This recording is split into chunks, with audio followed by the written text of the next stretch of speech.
विकास निर्माणको हिसाबले जनतालाई सेवा सुविधा दिनका लागि व्यवस्थित गाउँपालिकाको केन्द्र स्थापना गर्ने, संस्थागत गर्ने एउटा प्रक्रियाको जुन एउटा अवस्थामा छौँ र यस सन्दर्भमा जुन मापे दुधकोशी गाउँपालिका जो निर्वाचन भएर आर्थिक वर्षको नीति कार्यक्रम र विकास निर्माणको कामहरूलाई हेर्दाखेरि अत्यन्तै पारदर्शी ढङ्गबाट र तीव्रतर हिसाबले जनतालाई सेवा दिने हिसाबले भौतिक पूर्वाधारको क्षेत्रको विकासको दृष्टिकोण हेर्दाखेरि र गाउँपालिकाले दिने प्रशासनिक सुविधाको हिसाबले, प्रशासनिक सेवाको हिसाबले अत्यन्तै राम्रो ढङ्गबाट आफ्नो जिम्मेवारीलाई, आफ्नो दायित्वलाई पुरा गरिरहेको अनुभूति भइरहेको छ।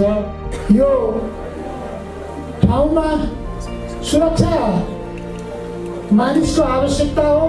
त्यो प्रमुख आवश्यकताभित्र पर्ने सुरक्षाको निम्ति व्यवस्थित गर्नलाई जुन चौकी निर्माण गर्नुभएको छ, यो चौकी निर्माण गरेकोमा गाउँपालिका सिङ्गो गाउँपालिकाले पहलमा गरेको रहेछ।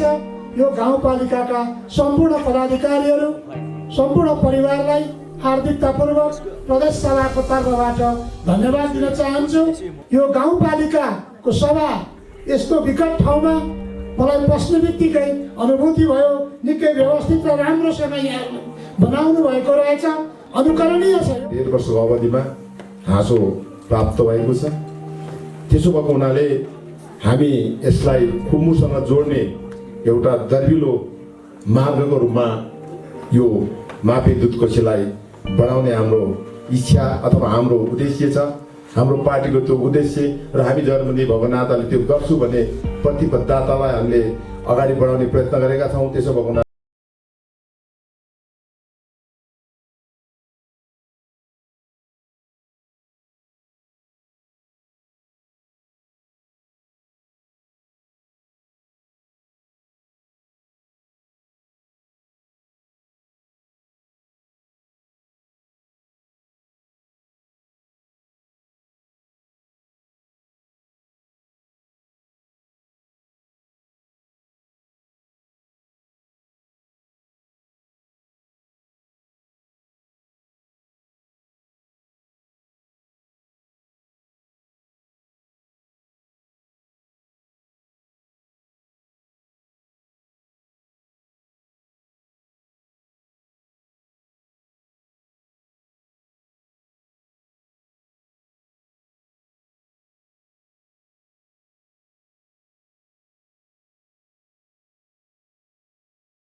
भूमिस्थान व्यवस्थापन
7वटा वडामा चाहिँ गाउँपालिकाको बजेटले र अध्यक्षको हिसाबले योजनाले सडक विस्तार भइसकेको छ। सबैको गाउँमा पुगेको छैन, तैपनि यो विस्तार भइसकेको छ।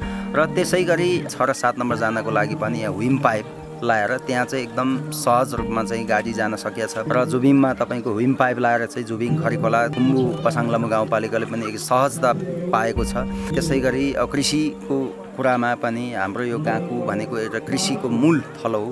त्यसैले यहाँका जनताहरूले पनि यहाँका आफ्नो उत्पादन गरेको कृषि यो फलफुलहरू चाहिँ सहज तरिकाले यातायातमा गाडीमा चाहिँ जिल्ला लान सकेका छन्। म आफै शिक्षक पनि भएको नाताले शिक्षाको एउटा पहिलो एक हिसाबले मूलाधार शिक्षा नै भएको हुनाले यहाँ चाहिँ शिक्षाको विषयमा चाहिँ यो पटकदेखि अध्यक्षज्यूले चाहिँ पुरस्कृत गराएर चाहिँ एक हिसाबले व्यवस्थित बनाउनु भएको छ। कक्षा 8लाई चाहिँ एक हिसाब पुरस्कृत र ठुलो लगानीमा चाहिँ कक्षा 8को आधारभूत परीक्षा यो गाउँपालिकामा तपाईँको सुपरिन्टेन्डेन्ट खडा गरेर चाहिँ क्रस गरेर चाहिँ कक्षा 8को नतिजा अथवा पुरस्कृत गरेर निकालेको छ। यसले चाहिँ कम्पिटिसन विद्यालयमा आफै बिचमा कम्पिटिसन गराएको छ। शिक्षामा पनि एक हिसाबले धेरै विकास भइरहेको छ। यो शिक्षक साथीहरूले महसुस गर्नुभएको छ।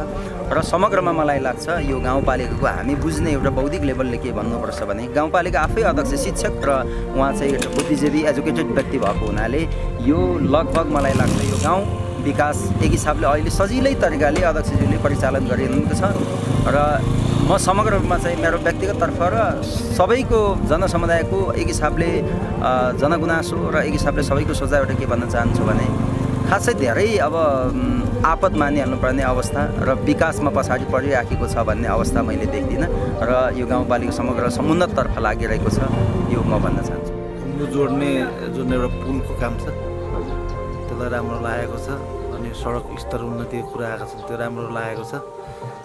गाउँ गाउँमा ट्र्याक जुन पुर्याउने काम गर्नुभएको छ। स्थानीय सरकारको गतिविधिलाई हेर्दाखेरि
यातायात पुगेका छन्। 15-20 दिन भइसक्यो। हामी अहिले भौतिक निर्माण गर्दा हाम्रा सम्पूर्ण सामानहरू अहिले स्कुलकै छेउमा आइपुगेको छ। यो एउटा चाहिँ स्थानीय तहले स्थानीय प्रतिनिधिहरू मार्फत भएको चाहिँ विकास हो। हाम्रो मापी दुधकोशी गाउँपालिकामा पनि अहिले जननिर्वाचित प्रतिनिधिहरू आइसकेपछि मैले के देखेँ सबै धेरै क्षेत्रमा चाहिँ तीव्र गतिमा विकास भएको छ शिक्षामा। र सबभन्दा यहाँ मैले मेरो अनुभवमा यहाँ सबभन्दा छिटो विकास तीव्र विकास चाहिँ यातायात नै भएको देखिन्छ। प्रत्येक वाडामा प्रत्येक गाउँमा करिब बाटो पुगेको मैले अनुभूति गरेको छु। अब हामीलाई लाग्छ पहिलाको भन्दा धेरै राम्रो जस्तो लाग्छ अहिलेको सरकारहरू भन्दाखेरि अब पछि झन् राम्रो हुँदै जान्छ होला। अब हाम्रो गाउँमा चाहिँ सकेसम्म यो खानेपानीको योजना यसपालि हजुर सरहरूले दिनुभयो अनि हामीलाई खुसी छ। अब सफल पारिदिनुहुन्छ भन्ने आशा छ र पनि हामी पनि खट्दैछौँ। अनि खानेपानीको हामीलाई दुःख थियो। अब यसपालिबाट चाहिँ हाम्रो दुःख पानीको सुविधा हुन्छ होला भन्ने हामीलाई पुरै ढुक्क भइसकेछौँ। यसै रफ्तारमा जाने हो भने 5 वर्षभित्र मलाई लाग्छ ट्र्याक ओपन त अहिले प्रत्येक टोलहरूमा सकि नै सकेको छ र अहिले पिचको कुराहरू चलिसकेको छ। शिक्षा स्वास्थ्य विद्युतका कुराहरू विकासका पूर्वाधारहरू सम्पन्न गाउँ अब बनि नै सकेको छ। मलाई लाग्छ अब 5 वर्षभित्र यो सबै चाहिँ गाउँ स्तरमा सम्पन्न हुन्छ र हामीले विकासको अनुभूत पक्कै हामी गर्नेछौँ। अब विकासको लहरहरू चाहिँ चौतर्फी भएको हामीले चाहिँ महसुस गरेको छौँ। रोड भयो हैन, अन्य संरचना भौतिक संरचनाहरू खानेपानी विद्युतको विषयमा चाहिँ अब धेरै चाहिँ अब बजेट आइसकेपछि चाहिँ अब विकासहरू हुँदैछ। यसमा चाहिँ हामीलाई राम्रै लागिरहेको छ। हिजो भर्खर नै हामीले एउटा चाहिँ लघु जलविद्युत चाहिँ निर्माण कार्य सम्पन्न गरिसकेको थियो र यो लघु जलविद्युत निर्माण कार्य सम्पन्नमा पनि हाम्रो मापेदुधकोशी गाउँपालिका कार्यालयबाट चाहिँ हामीलाई बजेट जम्मा 20 लाख रुपियाँ चाहिँ विनियोजित भइसकेको छ र त्यसमार्फत हामीले चाहिँ जम्मा 25 किलोवाटको यहाँ बत्ती उत्पादन गरेर पनि भालिसकेको छौँ।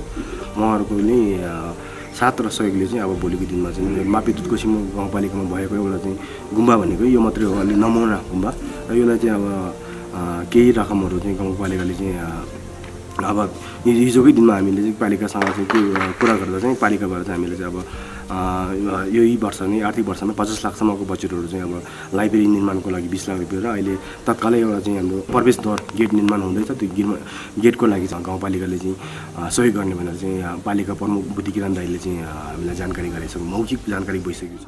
स्थानीय सरकार आएपछि चाहिँ धेरै चाहिँ अब विकास आइरहेछ र अब यो हाम्रो वाकोको कुरा गर्दाखेरि धेरै कुना विकट ठाउँ भनेर चिनिन्थ्यो। प्रमुखले चाहिँ धेरै यहाँ चाहिँ पहल गर्नुभयो, कुना काप्चादेखि नै विकास गर्नुभयो।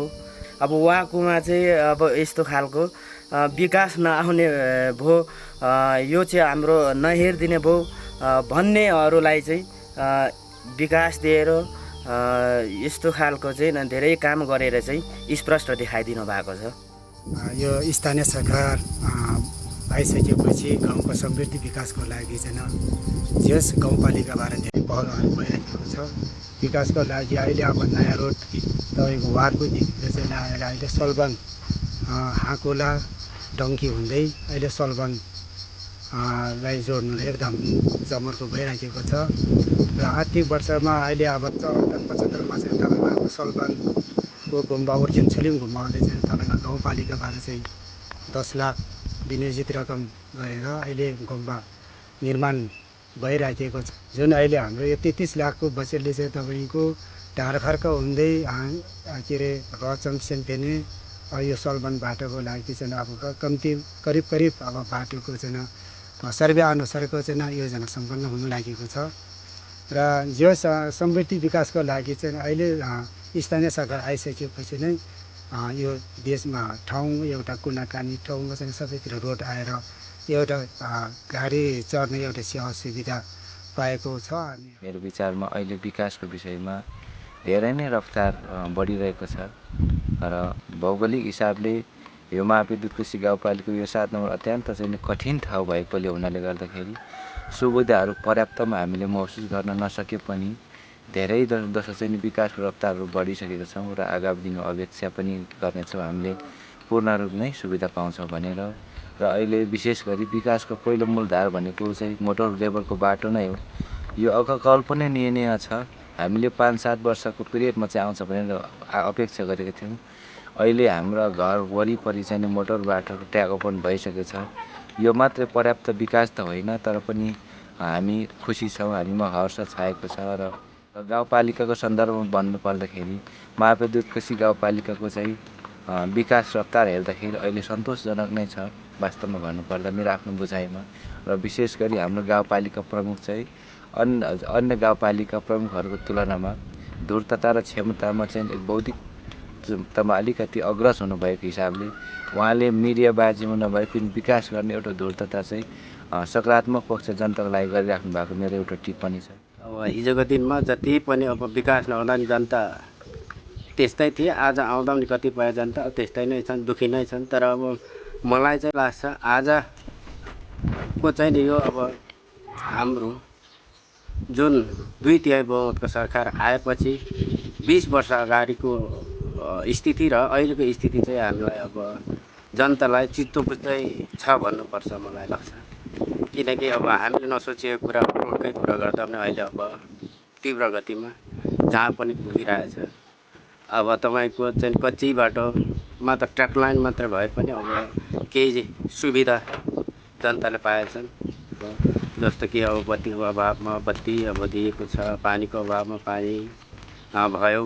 जस्तो कि अब अहिले जुन अब सरकारले ल्याएको नीतिले जुन कुरा अब भर्खरै मात्रै अब 1.5 वर्ष करिब 2 वर्षको अन्तरालमा अब यतिको विकास हुनु भनेको अब हाम्रो लागि निकै नै भाग्य नै भन्नुपर्छ यो कुरा। अब कल्पनै जनताले गरेका थिएनन् यतिको चाहिँ नेपालमा यति छोटो समयमा विकास हुन्छ भन्ने कुरा चाहिँ कसैले सोचे। अब अहिलेसम्म अब यतिको चाहिँ यो समय छोटो समयमा यति काम हुँदाखेरि हामी चाहिँ अब सन्तुष्टि नै छ। समग्र मापदुत कोशी गाउँपालिकामा बस्ने हामी प्रत्येक बस्तीका मानिसहरूले सम्झेको विकासका कुराहरू सोचेको चाहिँ हो, तर सोचेको भन्दा बढी चाहिँ हरेक क्षेत्रमा विकासहरू भएर गएको छ। यो मानेमा हामी ज्यादै खुसी छौँ। यो अब अहिले मापदुत कोशी गाउँपालिकामा चाहिँ तपाईँको बुद्धि किरण राईको अध्यक्षतामा गाउँपालिका गठन भएको छ र चाहिँ उहाँको नेतृत्वमा रहेको जनप्रतिनिधिहरूले हामीले चाहिँ अब साँच्चीकै महसुस गर्ने गरी नै उहाँहरूले विकासका सम्पूर्ण योजनाहरू सञ्चालन गर्दै आउनु भएको छ। यो हामीले चाहिँ यति छिटो चाहिँ तपाईँको यो क्षेत्रमा चाहिँ यो सबै सुविधाहरूको चाहिँ तपाईँको चाहिँ व्यवस्थापन हुन्छ भनेर चाहिँ कल्पना गरेका थिएनौँ र चाहिँ तपाईँको चाहिँ अब यस्तो कहिले हुन्छ भनेर सम्झेको, तर भएर छोड्यो। अहिले हामीलाई यो अचम्म नै लागिराखेको छ।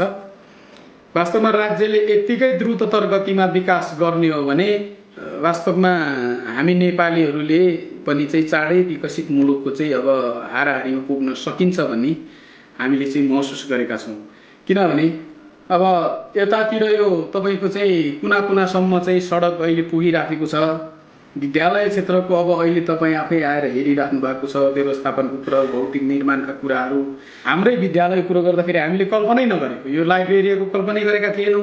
कम्प्युटर रुम, अब त्यसको कम्प्युटरको व्यवस्थापन सपना जस्तो लाग्थ्यो, त्यो विपन्न नै भएको छ। अब यति राम्रो व्यवस्थित भवनहरू बनेका छन्। यो तपाईँको चाहिँ अब अहिले गाउँपालिकाले फेरि यो विद्यालयको चाहिँ अब कम्पाउन्ड ज्यादै अव्यवस्थित थियो। यो मासतिरको अब यो ग्राउन्डभन्दा माथिको चाहिँ भवनमा चाहिँ लगभग अब 60-70 मिटर जति चाहिँ तपाईँको चाहिँ ग्याबिन वाल हाल्नुपर्ने थियो। माथिल्लो भवन असुरक्षित थियो। अब त्यो पनि अब गाउँपालिकाले लगातार चाहिँ अब 15 लाख बजेट छुट्याइदियो। अब यसले गर्दाखेरि हामीले त्यसलाई व्यवस्थापन गर्न सकेका छौँ। यो विद्यालयको मैले उदाहरण दिएको हुँ। अब मापदुत कोशी गाउँपालिका भरिकै विद्यालयमा यो सहयोग पुग्दै गइराखेको स्थिति छ। यसले गर्दाखेरि चाहिँ अब मापदुत कोशी गाउँपालिकाको अब चाहिँ भविष्य यही जनप्रतिनिधिको हातबाट चाहिँ यसको भाग्य र भविष्य चाहिँ निर्माण हुन्छ भन्ने हामीले देखेका छौँ। यो मापदुत कोशी गाउँपालिका 20 वर्षभित्र हुनुपर्ने सम्पूर्ण विकासका कुराहरू यो 2 वर्षभित्र नै चाहिँ भनेको विकास भइसकेको चाहिँ भनेको आम जनतालाई अनुभूति छ। र सडक सञ्जालमा पनि यो जुन अब भौगोलिक विकटता भएको यो जुन एउटा सिङ्गो अब छुट्टै टापुको रूपमा रहेको छ र साथ यो वाकुलाई विशेष प्राथमिकतामा चाहिँ भनेको अध्यक्षज्यूले राख्नु भएको छ। त्यसमा हामीलाई बढी गौरव लागेको छ। धेरै कुराहरूको विकास चाहिँ द्रुततर गतिमा भइरहेको महसुस छ। यहाँको जनताहरू चाहिँ भनेको खुसी नै छन्।